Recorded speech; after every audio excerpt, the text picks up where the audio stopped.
दोस्तों नमस्कार। आप सभी का आपके अपने परिवार द एग्जाम्स वार में बहुत बहुत स्वागत है। आइए अपने इस एनालिसिस सीरीज को आगे बढ़ाते हैं और आज हम लोग देखेंगे उत्तर प्रदेश शिक्षक पात्रता परीक्षा 2014 के मैथमेटिक्स पेपर को। इसका आज हम लोग पार्ट 1 से स्टार्टिंग करते हैं। बात वही है कि जो भी क्वेश्चन आपके सामने रिप्रेजेंट हो रहा है आप पहले स्टॉप करेंगे वीडियो को और खुद से करने की कोशिश करेंगे। फिर एनालिसिस से कुछ सीखने को मिलता है तो सीखेंगे, समझेंगे और अपने जो अप्रोच है उसको बेहतरीन बनाने की कोशिश हम लोग करेंगे। तो आइए बढ़ते हैं आज के प्रश्न पे। ये रहेगा आपके सामने आज का पहला प्रश्न। अब देखिए इस प्रश्न में कहा है कि किन्हीं दो परिमेय संख्याओं के बीच। अब प्रश्न का ऑप्शन पढ़ने पे कोई परिमेय संख्या नहीं होती, केवल एक परिमेय संख्या होती, अनंत परिमेय संख्याएं होती हैं और डी कह रहा है कि केवल एक परिमेय संख्या होगी और कोई अपरिमेय संख्या नहीं होगी। तो यहाँ पे सबसे पहली बात है कि आपको एक तो परिमेय संख्या के बारे में जानकारी होनी चाहिए। कोई बात नहीं है, नहीं जानकारी है तो समझिए ना। ये समझिए कि मान लीजिए कि कोई संख्या है भाई। अब यदि कोई संख्या है तो अगर आप थोड़ा बहुत नंबर लाइन का ज्ञान रखा होगा तो इस सवाल का उत्तर यहीं से निकल सकता है। कंसेप्चुअल सवाल है, इसमें कोई कैलकुलेशन करने की जरूरत नहीं है। अब नंबर लाइन कहेंगे क्या होता है तो भाई नंबर लाइन एक लाइन होती है और जिस पे हम नंबरों को कुछ इस तरह से रिप्रेजेंट करते हैं। ये आगे बढ़ता चला जाता है, इधर निगेटिव वाला ले लेते हैं, ठीक है। ये हो जाता है, ये ऐसे कुछ आगे बढ़ता चला जाता है। अब ध्यान दीजिएगा कि कोई भी दो नंबर आप उठाइए। अब रेशनल नंबर का मतलब ये तो दोनों रेशनल नंबर है। तो ये कहा है कि किन्हीं दो परिमेय संख्याओं के बीच, यानी एक भी रेशनल है यानी परिमेय है, दो भी परिमेय है। अब पूछ रहा है कि बताओ इनके बीच में कोई संख्या होगी कि नहीं होगी। होगी तो कितनी होगी, क्या वो रेशनल होगी कि नहीं होगी। तो एक बात ध्यान रखिए इस नंबर लाइन का कि एक बात ध्यान रखिए कि यह जो नंबर लाइन है यानी कि ये जो लाइन है ये बहुत सारे बिंदुओं से मिलकर बना है, यानी कि इसको बनाने में बहुत सारे बिंदु का अपना योगदान है, अनंत बिंदु। और बिंदु तो आप जानते ही हैं कि जितना छोटा कहिए उससे भी छोटा होगा, एक आइडियल कॉन्सेप्ट है। तो अब कहता है ये नंबर लाइन कि नंबर लाइन कहता है कि इसका प्रत्येक पॉइंट यानी each point of this number line represent a number. तो अब देखिए जैसे 1 और 2 के बीच ही आप निकालने की कोशिश करिए। तो अब ये कह रहा है कि जितने बिंदु होंगे उतने नंबर इनके बीच रिप्रेजेंट किए जा सकते हैं। तो किन्हीं दो बिंदुओं के बीच, किसी लाइन के बात अगर कर रहे हैं तो किन्हीं दो बिंदुओं के बीच उस लाइन पे अनंत बिंदु होंगे। क्या होंगे? अनंत बिंदु। इसका मतलब यह है कि प्रत्येक बिंदु एक एक नंबर को रिप्रेजेंट करेगा, यानी कि अनंत नंबर को रिप्रेजेंट करेगा। और वो जो नंबर होंगे वो रेशनल भी हो सकते हैं, इरेशनल भी हो सकते हैं, परिमेय भी हो सकते हैं और अपरिमेय भी हो सकते हैं। तो अनंत परिमेय संख्याएं भी हो सकती हैं, अनंत अपरिमेय संख्याएं भी होती हैं। तो अब आज ये ऑप्शन पे कहा है कि कोई परिमेय संख्या नहीं होती है, बट ये बात सही नहीं है। केवल एक परिमेय संख्या, ये कैसी बात है, ये भी बेवकूफ़ी है। ये वाला ऑप्शन आपको सही मिल रहा है, अनंत परिमेय संख्याएं होती हैं। मतलब किन्हीं दो परिमेय संख्याओं के बीच अनंत परिमेय संख्याएं होती हैं। और यही नहीं, अनंत अपरिमेय संख्याएं भी होती हैं, ठीक है। एक कंसेप्चुअल क्वेश्चन रहा, इसका ये ऑप्शन सी सही हो गया। अब जरा क्वेश्चन नंबर 2 पे बढ़िए। कह रहा है कि यदि 65 और 117 का मसप यानी मस 65 यानी 65 और ये डाट का चिन्ह है, इसका मतलब गुणा समझिए, पॉइंट नहीं। 65 गुणे m माइनस 117 के रूप में दर्शाने के योग्य हो तो क्या पूछा है, तो m का मान बताना है। यानी इसके कहने का मतलब है कि जब आप 65 और 117 का जो मौसा निकालेंगे उस मौसा को आप कुछ इस तरह से लिख सकते हैं। ये समझने की ही बस बात है, ये सवाल में दम तो है नहीं, ऐसे लिख सकते हैं। अब यहाँ पे m वेरिएबल है तो पूछा है कि m का वैल्यू क्या होगा। इसके लिए जरूरी है कि आप m का मान निकालिए, m का मान नहीं, इस मौसा का मतलब निकालिए, तब m का मान निकल जाएगा। तो अब 65 और 117 का मौसा निकालिए। कैसे निकालते हैं सीखा ही होगा। देखिए 13 पाँचे 65, हमने इसको ऐसे लिख दिया और इसको लिख सकते हैं 13 नवा 117।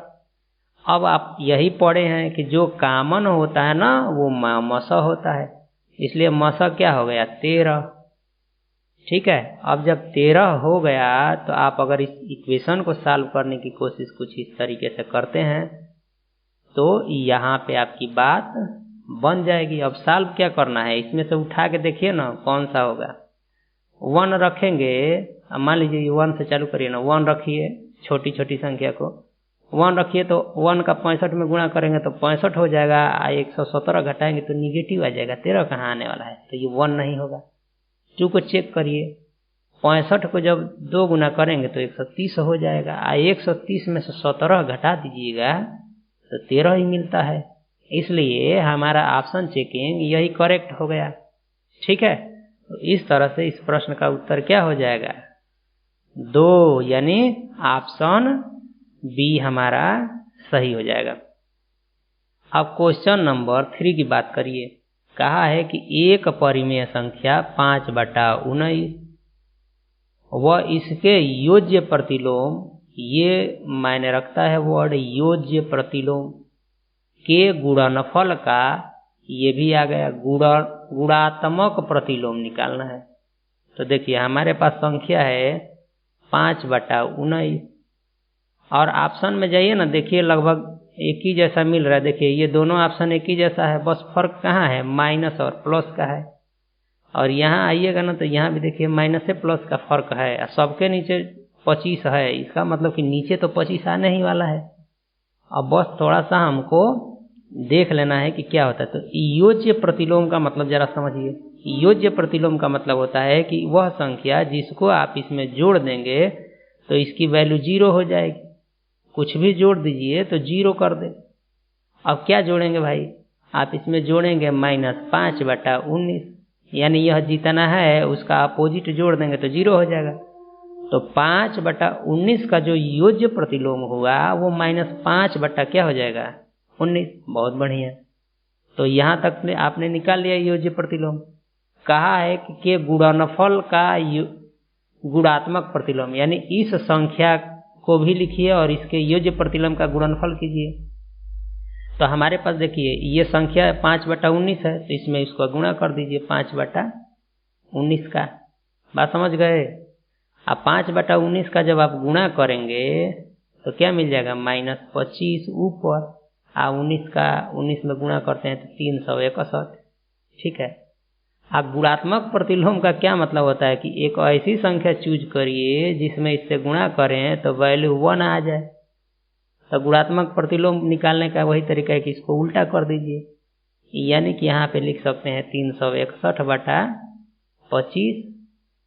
ठीक है, और ये माइनस तो लगा ही लेंगे, कहीं भी लगा लीजिए क्योंकि 1 लाना है। इसलिए हमारे सवाल का जो उत्तर हो जाएगा वो हो जाएगा -361/25। तो ये वाला हमारा ऑप्शन हो जाएगा सही। ठीक है, तो यहाँ पे ये चीज़ें सीखिए, योज्य प्रतिलोम क्या होता है और गुणात्मक प्रतिलोम क्या होता है, इस पर ध्यान दीजिएगा। ठीक है, तो इस तरह से इसका ऑप्शन ए सही हो गया। अब क्वेश्चन नंबर 4 की बात कीजिए। कहा है कि 5.47 गुणे 5.47 माइनस 4.53 गुणे 4.53 बटे में 0.94 और माइनस 14.50। और बटे में 7.25। तो देखिए इसको दो पार्ट में देखिए ना, ये एक पार्ट हो गया, ये एक दूसरा पार्ट हो गया। ठीक है, अब यहाँ देखिए ये दोनों एक जैसा है तो a का स्क्वायर हो जाएगा, और यह दोनों एक जैसा है तो b का स्क्वायर हो जाएगा। और जब a square minus b square होता है तो एक ब्रैकेट में आ जाता है a प्लस b, और दूसरे ब्रैकेट में आ जाता है a माइनस b। ठीक है, तो जब a प्लस b आप करिए, इनको पहले जोड़िए, तो जोड़ेंगे तो 5 4 9, इधर मिल जाएगा 47, यानी 0.47 में 5 3 जोड़ देंगे 1 मिल जाएगा, यानी उसका वैल्यू तो आ जाएगा 10, इसकी वैल्यू आ जाएगी 10। इसमें से अगर इसको घटा देंगे, ठीक है, तो इसमें से इसको घटा देंगे तो देखिए 5 में से 4 जाएगा तो 1 हो जाएगा। तो 1.47 और 5 3 जब घटा दीजिएगा तो आएगा यही नीचे वाला 9 4, यानी कि 0.94। ठीक है, एक ब्रैकेट में ये आ गया, एक ब्रैकेट में ये आ गया, इन दोनों के नीचे तो है ये 9 4, ये कट जाएगा यानी कि 10 आएगा। यानी कि जब आप पहले पार्ट को हल कर रहे हैं तो 10 आ गया, और दूसरे पार्ट का देखिए ना, भाग दे दीजिए 2 बार में 2 आ जाएगा, और -2 हो गया, तो क्या आ जाएगा आंसर? ये कैलकुलेशन है। ठीक है, समझाने में समय लग रहा है आपको, बाकी तो इस सवाल तो देख के ही किए जा सकते हैं। ठीक है, खैर कोई बात नहीं है, सीख रहे हैं तो सीखेंगे ही। तो ऑप्शन सी सही हो गया। अब चलिए प्रश्न 5 की बात करते हैं।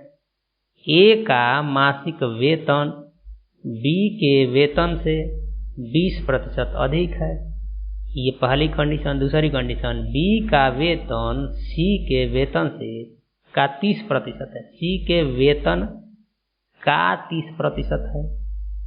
यदि इन तीनों का सम्मिलित प्रति माह वेतन रुपया 74,700 है तो सी का मान ज्ञात कीजिए। मतलब साफ है कि भैया ए है, बी है और क्या है, सी है, ये तीनों लोग हैं। हॉल तो करने को कर ही लेंगे, लेकिन ऑप्शन की मदद से जल्दी सॉल्व करने के बात में हम लोग सीखेंगे। और ऑप्शन में हमारा न सी का वैल्यू दिया है, तो हम सी के यहाँ से स्टार्ट करेंगे और कंडीशन को सेटिस्फाई करते हुए आगे बढ़ जाएंगे, और सभी कंडीशन यदि सेटिस्फाई कर लेंगी तो कहेंगे कि वही ऑप्शन सही होगा। अब सवाल आपके सामने ये है कि कौन सा ऑप्शन हम पहले चूज करने की कोशिश करें। ठीक है, अब जरा देखिए, मैं आपको बता दे रहा हूँ। अगर देखिए ये 25,000 अब चूज करेंगे तो तीनों को यदि बराबर बराबर ले लेते हैं, इसको भी 25,000, इसको भी 25,000, इसको भी 25,000, तो अब जा करके आप यहाँ पहुँचते, लेकिन ऐसा तो है नहीं। देखिए बी का वेतन सी का 30% है, यानी जो बी का वेतन होगा ना वो 25,000 का 1/3 हिस्सा होगा, यानी कि लगभग 8,000 से थोड़ा सा अधिक, मान लीजिए 90,000 मान लीजिए। इसका 20%, इसमें इसका 20% जोड़ देंगे, क्योंकि कहा है कि बी के वेतन से 20% अधिक है ए का, तो इसमें 20% इसका जोड़ दीजिए, तो इसको 10,000 मान के चलिए ना लगभग, तो 10% यानी कि ये 12,000 हो जाएगा। तो कभी भी इन तीनों को जोड़ेंगे तो आप तो 50,000 के आसपास नहीं पहुंचेंगे, अर्थात ये वाला ऑप्शन तो नहीं होगा। ठीक उसी प्रकार ये भी नहीं होगा। देख लीजिए, बहुत क्या करिएगा, 35 को ना 40 मान लीजिए ना, मोटे मोटे तौर पे। अगर आप सी को लगभग 40,000 मानते हैं तो 40,000 का निकालिए कितना, 30%, यानी लगभग 12,000 मान लीजिए, या 13,000 मान लीजिए, 13,000, और इसमें 13,000 का 20% निकाल के जोड़ दीजिएगा तो लगभग ये 15 या 16,000 होगा। ठीक है, एक आइडिया अभी लिया जा रहा है। तो देखिए इसको जोड़ेंगे तो कभी भी आप यहाँ पर नहीं पहुँचेंगे, इससे कम रह जाएंगे, तो ये दोनों ऑप्शन हो गए गलत। अब हमारे पास बच रहे हैं ये वाला और ये वाला, तो इसमें सबसे आसान तो यही दिख रहा है, तो इसी को सेटिस्फाई कराने की कोशिश करेंगे। अगर ये सी का वैल्यू 50,000 है, ठीक है, तो अब बी का निकालिए इसके तौर पे, इसका ना 30% जब आप इसका निकालेंगे तो इसका 30% हो जाएगा 15,000, ठीक है, 15,000 हो गया। तो अब ये 15,000 हो गया। अब कहा है कि ए जो है बी से 20% अधिक है, तो इसका मतलब कि इसका 20% निकाल के इसमें जोड़ दीजिएगा। तो इसका 20% निकालेंगे तो वो हो जाएगा कितना, लगभग एक आइडिया लेके चलिए, लगभग कितना 3,000 के आसपास हो जाएगा। लगभग क्या 20% निकालिए तो 3,000 हो जाएगा। 3,000 हो जाएगा तो ये हो जाएगा 18,000। अब देखिए जोड़ दीजिए, ये तो सी का वैल्यू हो गया, ये बी का वैल्यू हो गया, और ये किसका, ए का। तो 50 और ये 15 65। आप 65 और 15 जोड़ दीजिएगा तो ये तो 80 के भी पार जा रहा है। और हमको क्या चाहिए, ये तो ये भी गलत, तो इसको अब चेक करने की जरूरत नहीं है, ये सही ही होगा। ठीक है, तो इस तरह से आप ऑप्शन के द्वारा भी क्वेश्चन को कर सकते हैं। आल्दो करने का भी तरीका है, लेकिन एक इक्वेशन बनेगा, फिर आप उसको सॉल्व करेंगे। इससे अच्छा है कि ऑप्शनों को नहीं सेटिस्फाई करा लेंगे, थोड़ा सा कैलकुलेशन अपना मजबूत कर लेंगे, और क्या। तो इसलिए इस तरह से इसका ऑप्शन ये सही हो गया। अब क्वेश्चन नंबर 6 की बात कर लेते हैं। कहा है कि यदि झील की लंबाई, झील समझते हैं ना, और चौड़ाई क्रमशः, यानी लंबाई 40 मीटर और चौड़ाई 10 मीटर हो, तथा इसमें 1200 घन मीटर पानी आता हो, 1200 घन मीटर। तो झील की गहराई, ये घन मीटर दिया है ना, तो आयतन दिया है, क्या दिया है, आयतन। और चाहे किसी भी चीज का आयतन है, तो आपने पढ़ा है लंबाई गुणे चौड़ाई गुणे ऊंचाई। अब ये झील है तो ये ऊंचाई के जगह पे क्या हो जाएगा, गहराई, गहराई। ठीक है, ऊपर से देखेंगे तो गहराई हो जाएगा। तो लंबाई देखिए आपको दिया है 40, ये दिया है 10, लाना है ये 12, ये करेंगे तो 4 मिलेगा, तो यहाँ 30 करना पड़ेगा ना, 3 तो कैसे भी करना पड़ेगा, तभी तो 12 होगा। तो आइडिया लगा लीजिए कि यहाँ 30 आना चाहिए, तो इसलिए 30 नहीं, 30 में तो गड़बड़ हो जाएगा, ये 30 नहीं लगाएंगे। देखिए ध्यान से ऑप्शन पे भी नजर डालिएगा, कहीं कोई दिक्कत हो रही है तो, क्योंकि जब आप इसका करिएगा तो ये तो 400 हो गया, और 400 को बनाना है कितना, 1200, तो इसका 3 गुना कर देंगे तो 1200 हो जाएगा। ये वाला ऑप्शन सही हो जाएगा।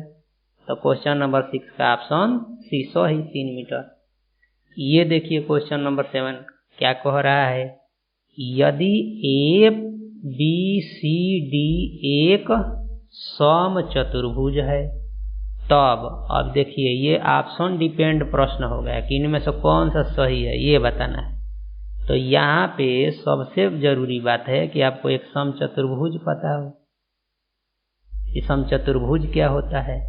दूसरी बात, आपको सर जिन लोगों ने रटवाया होगा तो फार्मूला पता हो, लेकिन कितना रटिएगा, कितना फार्मूला याद करिएगा भाई, मैथ सब एक ही जैसा तो दिखता है, भूल जाता है। इसलिए मैं आपको ये बात बताता हूँ कि आप जब भी आपके सामने प्रश्न आता है तो पहले देखिए कि वो जनरल रूप से बात कर रहा है, स्पेसिफिक रूप से। तो इस सवाल में ये सामान्य बात कर रहा है, जनरल रूप से, जनरल। एक चतुर्भुज, एक सम चतुर्भुज की बात किया है। हम कोई भी सम चतुर्भुज ले सकते हैं, यानी इस सम चतुर्भुज को हम बना लेंगे स्पेसिफिक, यानी कि एक स्पेशल बात बना लेंगे, पार्टिकुलर बना लेंगे। अब सम चतुर्भुज क्या होता है, सम चतुर्भुज की बस एक ही कंडीशन है, जिसकी सभी भुजाएं आपस में बराबर हैं। कोई भी चतुर्भुज आप लीजिए और उसकी ये सभी भुजाएं यदि आपस में बराबर है तो सम चतुर्भुज है। अब हम उठाएंगे इसका फायदा, जनरल से स्पेसिफिक बनाएंगे और देखेंगे कि कौन सा ऑप्शन उसको सेटिस्फाई कर रहा है। तो चलिए देखते हैं। अब हमारा जो ना सम चतुर्भुज, तो आप जानते हैं कि एक वर्ग होता है, हम पढ़े हैं, एक स्क्वायर होता है, एक वर्ग होता है, जिसकी सभी भुजाएं आपस में क्या होती हैं, बराबर। ये सम चतुर्भुज का एक बहुत ही स्पेशल केस है, इसका बड़ा यूज हो रहा है, समझिएगा। अब देखिए, अब ये हो गया इसका ये विकर्ण। अगर कुछ आप इसको लिखना चाहें, ए बी सी डी, यही ना हो गया, ए बी सी डी एक सम चतुर्भुज ले लिया हमने। अब मान लीजिए कि इसकी भुजा 1 मीटर के बराबर है, या 1 यूनिट मान लीजिए, एक कुछ भी मीटर सेंटीमीटर, ये भी एक, ये भी एक, जब ये और ये एक हो जाएगा तो देखिए ये समकोण त्रिभुज बन रहा है, पाइथागोरस प्रमेय से ये √2 हो जाएगा। उसी प्रकार इसके विकर्ण आपस में बराबर होते हैं तो ये भी √2 ही हो जाएगा। अब आइए जरा बात करते हैं, ठीक है। देखिए कहा है कि AC का स्क्वायर प्लस BD का स्क्वायर। अब AC मतलब इसका स्क्वायर कीजिए, तो √2 का जब आप स्क्वायर करिएगा आप प्लस BD का स्क्वायर करिए, ठीक है। तो BD क्या है भाई, ये भी √2 है, इसका स्क्वायर कीजिए। अब देखिए इन सब में इधर तो एक ही जैसा दिया है, इधर क्या दिया है, एक ही जैसा दिया है, तो बहुत अच्छी बात है, बहुत ज़्यादा चेक करनी नहीं पड़ेगी। यहाँ से 2 मिल जाएगा, यहाँ से 2 मिल जाएगा, इधर जब बात कर रहे हैं तो इधर 4 मिल जाएगा। अब आपको ढूंढना है कि इधर 4 कहाँ आएगा, तो देखिए एक ही जगह 4 है। देखिए AB स्क्वायर इधर भी दे दिए, बहुत ज़्यादा तो सॉल्व नहीं करना है। अब AB क्या है, AB की वैल्यू जरा देख लीजिए ना, यही ना AB है 1, तो 1 का स्क्वायर करेंगे तो वह भी तो 1 आएगा ना, इसलिए 4 हमको यहीं से मिलेगा, तो ये वाला ऑप्शन क्या हो जाएगा, सही। तो इस तरह से जनरल को स्पेसिफिक बना के कितना भी बड़ा सवाल हो आप कर सकते हैं, ठीक है। तो इसका ऑप्शन सी सही हो गया। अब क्वेश्चन नंबर 8 पे आइए। दी गई आकृति में x और y के मान क्रमशः है, यानी ये एक फिगर दिया हुआ है या हमसे पूछा है कि x का मान बता दो, y का मान बता दो। अब देखिए ये x है, ये y है। यहाँ पे अगर आपने थोड़ा भी ज्यामितीय चीज पढ़ा है कि दो रेखाएं एक दूसरे को कट करती हैं तो आमने सामने के कोण आपस में बराबर होते हैं, यानी ये बराबर हो जाएगा इसके, ये बराबर हो जाएगा इसके। इसका फायदा उठाइए। अभी कुछ समय के लिए ना आप इसको एक रेखा मान लीजिए, ये एक रेखा है और ये एक रेखा है, कट करें तो अगर ये 80 का हो गया तो y भी क्या हो जाएगा, 80 का हो जाएगा। अब देखिए y का कहा है कि पहले x का वैल्यू देगा फिर y का वैल्यू देगा, तो जहाँ जहाँ 80 है वही हो सकता है, इसका मतलब कि ये नहीं होगा, ये भी नहीं होगा, लास्ट में यहाँ 80 है और यहाँ 80 है। अब देखिए ये 80 हो गया तो अब इसको निकालना है तो कितना आसान है, इसको जोड़िए, 8 5 13 यानी 130। और आप जानते हैं कि त्रिभुज के तीनों भुजाओं का योग 180 होता है, यानी कि x की वैल्यू 50 होगी तभी ना जाके ये 180 होगा, तभी जाके ये क्या हो जाएगा 180, यानी हमने ये गेस कर लिया, अर्थात ये वाला ऑप्शन क्या हो जाएगा, सही, ठीक है। तो इस तरह से इसका ऑप्शन ए सही होगा। क्वेश्चन नंबर 9 को जरा देखिए। कहा है कि एक एलिवेटर किसी खदान में 6 मीटर प्रति मिनट की गति से उतरता है, यानी उतरने की गति है 1 मिनट में 6 मीटर नीचे चला जाएगा, इसका यही मतलब है।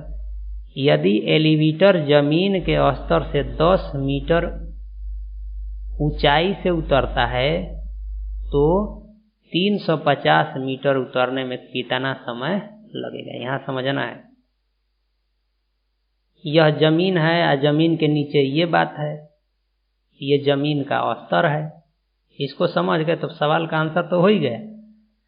और कह रहा है कि एलिवेटर जो उतर रहा है इस जमीन के स्तर से 10 मीटर ऊपर से उतर रहा है, मतलब कि वो यहाँ से उतरना चालू किया, किसी पोल पे चढ़ा होगा फिर नीचे जाएगा, ठीक है।